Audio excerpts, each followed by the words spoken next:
Bem-vindos todos a mais um vídeo do nosso canal da Escola Clássica. Hoje eu tenho aqui em mãos duas obras que estão na nossa Megalecapsa, Aristóteles e Platão. Nós temos aqui, na verdade, 3 livros de Aristóteles, 3 livros de Platão nestes 2 exemplares aqui. Nós temos mais outros 2, um para Aristóteles e outro para Platão aqui. E o que eu quero falar hoje, na verdade, é sobre como, de fato, nós podemos ler estas obras em grego original, né? Ou pelo menos ler em grego estas obras de Platão e Aristóteles, ler a filosofia aqui original. Bom, para falar sobre isso, eu sei, por experiência de alunos, colegas e por minha própria experiência, que nós tendemos a ler estas obras aqui de uma maneira um pouco errada, tá? Uma maneira que não é muito eficaz para nós. E eu vou explicar o que eu quero dizer com isso. Então, como ler estas obras e como ler de uma maneira mais eficaz para o estudo da própria obra em si, ou também da filosofia, se nós pensarmos desse modo, ainda que nós estejamos aqui lendo obras, ou melhor, aprendendo essas línguas e tentando ler as obras originais para conhecê-las originalmente, ainda assim não vale a pena lê-las de qualquer modo. Bom, se querem ver esta resposta aqui até o final, então continuem aqui e comentem, compartilhem, inscrevam-se no canal. Nós teremos muito mais vídeos como estes aqui. Muito bem, pessoal. Eu vou começar por um certo vício que nós temos, ou melhor, uma crença ruim que nós temos, né? Eu acho que uma das piores crenças que nós podemos formar hoje a respeito de obras de Aristóteles e Platão, e que eu já ouvi também, muitas pessoas repetirem esta opinião, normalmente são pessoas que não iniciaram a leitura destas obras e que não procuraram conhecer a escrita original e tudo isso, que é de que nós devemos ler estes livros aqui, né, quando eles têm inúmeras notas e explicações da visão de Aristóteles, da visão de Platão, etc, etc, etc. Então, na verdade, esta ideia de que nós não podemos ler obras como esta aqui, na sua escrita original, direto no texto, elas vêm de um tipo de pressa, talvez. E eu defendo que elas vêm de uma certa pressa de aprender tudo, absorver tudo, saber toda a filosofia dos autores, etc. Justamente porque nós precisamos ler e ter este ônus e depois um bônus das dúvidas que surgem. Então, quando nós estamos aqui lendo uma obra como esta aqui, nós precisamos usar dos nossos conhecimentos de cultura clássica, latim e grego para lê-las, tá? Então aqui eu digo latim e grego porque elas são bilíngues, elas têm aqui a tradução em latim que nos ajuda muito e tudo isso, mas nós precisamos tentar compreender por meio da própria obra a que de fato o filósofo se refere. A que de fato o texto está se referindo, a que realidade ele está se referindo. Ele já deixou isto no texto, né? Então o essencial da obra está na própria obra. Nós não precisamos de uma nota, de inúmeras notas de rodapé no meio de uma obra como esta aqui, para poder absorver este essencial e mais. Muito do que as notas de rodapé que nós encontramos hoje querem nos apresentar, na verdade, são conhecimentos das línguas antigas ou principalmente da língua grega. Ou seja, nós estamos lá lendo, por exemplo, sobre as categoriae, né, de Aristóteles. Nós estamos lá lendo sobre as categorias e vem lá uma nota, por exemplo, o que era hypokeimenon? Ou melhor, o que era o sujeito? O sujeito ao qual Aristóteles se refere é uma ideia genérica de né, de sujeito não é necessariamente o mesmo sujeito como tomamos na gramática, etc. Ou é. Então eu não sei como as notas podem abordar isso, né? Até porque eu conheço poucas. Mas nós podemos ver que quando nós encontramos essas notas, elas realmente querem nos informar algo que faz parte do nosso próprio estudo, faz parte da nossa própria descoberta e exploração do texto que está aqui. Ou seja, faz parte do caminho de aprendizagem, faz parte, às vezes, do próprio conhecimento da língua grega, no caso de obras gregas, como de Aristóteles e Platão. Tá? Então, quando nós estamos lendo isto aqui, esta é a primeira atitude, uma atitude de explorar ali naquele texto, ou naquelas realidades que ele apresenta, explorar justamente o que a obra quer que nós olhemos, né? O que o texto quer que nós olhemos, mesmo que sejam exemplos simples, mesmo que nós tenhamos ali certas limitações. Mas o conceito já não quer mais dizer exatamente, homônimo já não quer mais dizer exatamente a mesma coisa, é parônimo e sinônimo. Tudo bem, mas então vamos olhar para o texto em si. E nós vamos poder descobrir essas diferenças. Tomemos isto aqui como um texto original, de uma língua, de uma cultura, que não é a nossa e que foi feito há muitos séculos, não estava cuidando com as transformações que os conceitos poderiam assumir, etc. E nós faremos uma leitura inteligente, nós devemos, vamos dizer, confiar nessa nossa capacidade, certo? Então, essa é a primeira coisa. É bom, vale a pena entrar de cabeça nessas obras aqui. Depois nós fazemos, então, né, nós ali vamos lendo, sublinhamos aquilo que não entendemos, aquilo que está confuso, vamos aos poucos aí tomar outras obras modernas, outras traduções que possam nos ajudar a elucidar certos pontos que não ficaram muito nítidos para nós, porém, o primeiro esforço que nós fizemos, ele é necessário para poder compreender até mesmo estas explicações. Isso não é muito óbvio, porque muitos de nós não querem fazer esta tentativa, né? Então, esta é a primeira coisa que eu diria sobre como ler melhor a filosofia em grego.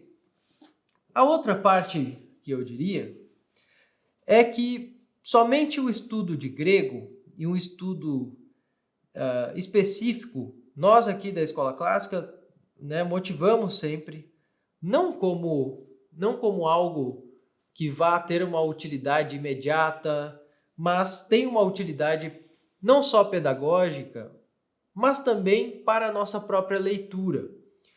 Por vezes, enquanto nós estamos lendo estas obras aqui, vale a pena tentar arriscar alguns raciocínios, arriscar alguns pensamentos ou algumas formulações verbais do que nós estamos lendo aqui na própria língua do autor. Isto é um modo de estudar o próprio modo, ou melhor, é um modo de estudar o caminho específico utilizado pelo autor. Então, eu estou lendo ali sobre as categorias e eu começo a pensar em algum exemplo concreto, né? Estou ali lendo cada uma delas, mesmo isso pode ser em latim, eu posso ler ali, por exemplo, de substantia, usia, né, em grego. Estou lendo ali e falo algo ou reafirmo algo que já está na obra em grego, eu posso compreender melhor o modo como aquele conceito é utilizado na própria obra. Isso nós só vamos conseguir fazer se o nosso estudo de grego, se o nosso estudo da língua, ele nos permite dizer algo, ele nos permite formular estas sentenças assim como, de uma maneira muito simples aqui, alguém formulou para este livro. Tá? Ou mesmo aqui, quando nós temos os diálogos platônicos, nós temos ali essa dialética, este método dialético socrático que nós vemos aqui, quando nós vamos explorando esses diálogos, nós podemos, de vez em quando, completar algum raciocínio ou conversar com esses autores na própria língua em que eles estão falando, para compreender melhor o que está acontecendo aqui e, claro, para realmente dominar os novos conceitos ou vamos dizer, estas lições específicas em cada uma dessas falas. Sem isso, eu posso acabar por empobrecer a minha leitura. Então, ler na língua original me faz tanto conhecer aqueles vocábulos específicos na sua semântica específica, que se distancia das traduções, se distancia do modo como aquele conceito se modificou ao longo do tempo e me faz adentrar melhor nesta visão ou naquela semântica daquela palavra, do modo como era utilizada pelo autor, pelos gregos. Na verdade, eu não estou falando nada demais. Na verdade, nós fazemos isso quando lemos em português. Vale a pena fazermos quando estamos aqui lendo em grego, ou mesmo quando estamos lendo aqui numa tradução latina, como é o caso que nós temos aqui em cada um desses livros, a tradução latina do lado, ipsis literis, ou seja, com as próprias, traduzindo palavra por palavra, né, para facilitar a leitura do texto grego. Então, este é um passo importante porque muitos podem achar que isso é um desafio. Alguns podem achar, não, isso é um desafio um tanto bobo, por que eu deveria fazer este esforço? E outros podem pensar que isso é impossível. Ou podem, justamente por pensar que é impossível, achar que é uma bobagem tentar fazer uma coisa tão complexa, falar em grego juntamente com o autor. Mas, na verdade, quem estuda grego, quem passa lá pelo nosso, utiliza um material didático, estuda com o professor e tudo isso, que, por exemplo, os alunos aqui da escola clássica, eles vão conseguir fazer isso com as suas limitações, com as suas dificuldades, etc. Mas não é algo impossível, é algo que nós fazemos enquanto estamos lendo, algo que vale a pena fazer justamente para não só exercitar, mas dominar estes conceitos que vão aparecendo nestas obras aqui. Então,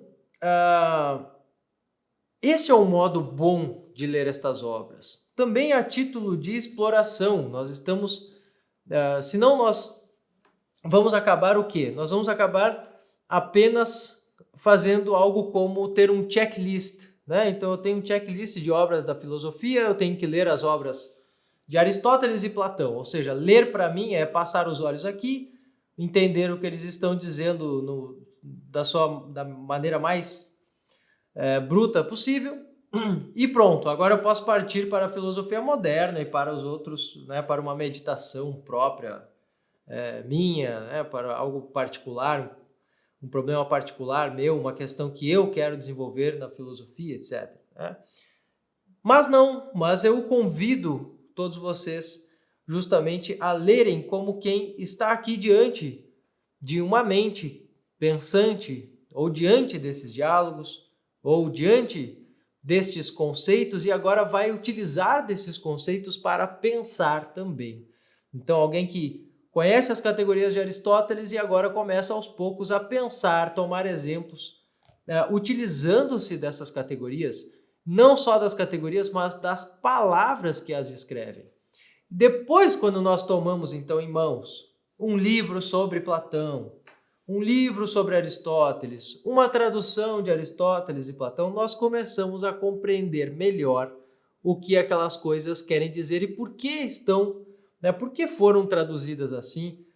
Muitas vezes nós elucidamos certo significado ou conceito que apareceu e nós não conhecíamos no próprio original por meio delas, e ao mesmo tempo aquele original também nos ajuda a compreender aquilo que está escrito numa tradução e vice-versa. Então são ferramentas de estudo que nós podemos utilizar todas elas sem problema algum, mas com uma certa inteligência, com o uso então dessa nossa atitude, que é bastante natural, tomar um livro e começar a explorar, tentar entender o que está escrito ali, sem mais delongas, né? Então eu posso olhar para os objetos, posso olhar para as coisas, posso olhar para as coisas e tentar lê-las.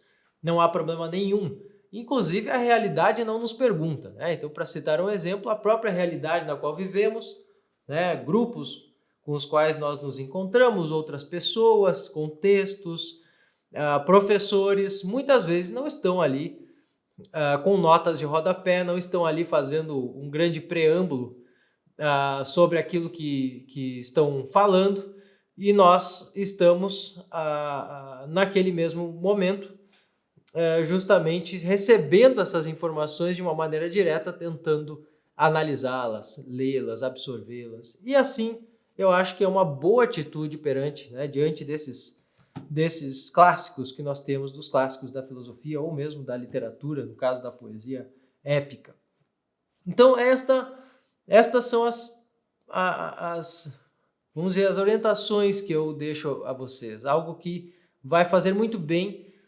Talvez vocês não queiram absolutamente ler todas as obras de Platão e Aristóteles em grego, todas elas, mas algumas delas. E estas poucas obras que lerem, fazendo esse exercício, vão ver a diferença que isso pode gerar ao longo dos estudos de todas elas. Aí sim, mas eu vou fazer isso com uma, vou querer fazer com as outras. Ótimo, tudo bem, mas tenta fazer pelo menos com um trecho, um pedaço antes, né? Ver como se sai, ver se está próximo, se não está. Principalmente aqueles que já estudam grego, né? No caso dessas obras, ou latim, se quiserem fazer isso com as obras traduzidas. Então, uma outra coisa interessante aqui é que muitos dos conceitos que são traduzidos aqui nesses livros, nós vamos vê-los novamente em outras ciências modernas e vamos vê-lo até mesmo em disciplinas modernas. Nós temos inúmeros conceitos que estão aqui nas categorias de Aristóteles que nós vamos ver na nossa gramática normativa da língua portuguesa. Mas por que nós temos ali sujeito, predicado? Sim, porque se trata de algo lógico e aquelas categorias lógicas, esses conceitos vão ser utilizados também, por conta do seu poder de expressão, vão ser utilizados também dentro da nossa gramática normativa da língua portuguesa, dentro da própria gramática latina. Muitos desses textos de Platão, por exemplo, talvez tenham tido suas primeiras traduções, textos de Platão e Aristóteles tenham sido traduzidos ou resumidos pela primeira vez, até mesmo por Cícero. Então, nós vemos que este vocabulário dessas traduções latinas, ele também vai passar por uma tradição filosófica, vai chegar até nós, este tipo de vocabulário. Então, vale a pena fazer estas tentativas exploratórias, vale a pena buscar o melhor estudo com estes originais, certo? Espero que isso tenha sido valoroso para vocês e comentem, perguntem, inscrevam-se no canal, estamos aqui à disposição. Muito obrigado.